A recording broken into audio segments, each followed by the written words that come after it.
Pasangan calon Bupati dan Wakil Bupati Samosir Vandiko Timotius Gultom dan Ariston Tua Sidauruk yang mengusung jargon Fantas berhasil meraih kemenangan telak dalam pemilihan kepala daerah Samosir 2024.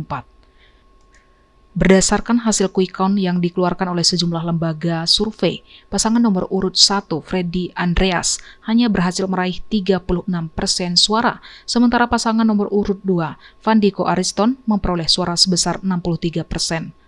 Vandiko Gultom yang kembali terpilih untuk memimpin Kabupaten Samosir mengungkapkan rasa terima kasihnya kepada seluruh tim pemenangan yang telah bekerja keras selama kampanye. Ia mengapresiasi perjuangan dan dedikasi yang telah diberikan oleh seluruh pihak yang mendukungnya. Selain itu, Vandiko juga menyampaikan apresiasi kepada pasangan calon nomor urut 1 Freddy Andreas. Menurutnya, keberadaan pasangan Freddy Andreas turut memberikan kontribusi positif dalam pelaksanaan pilkada di Samosir, sehingga pesta demokrasi berjalan lancar dan penuh kedamaian.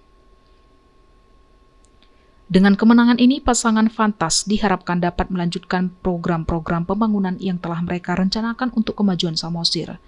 Masyarakat Samosir pun kini menantikan langkah-langkah konkret yang akan diambil oleh Vandiko dan Ariston untuk mewujudkan visi dan misi mereka dalam memimpin Kabupaten Samosir untuk periode mendatang.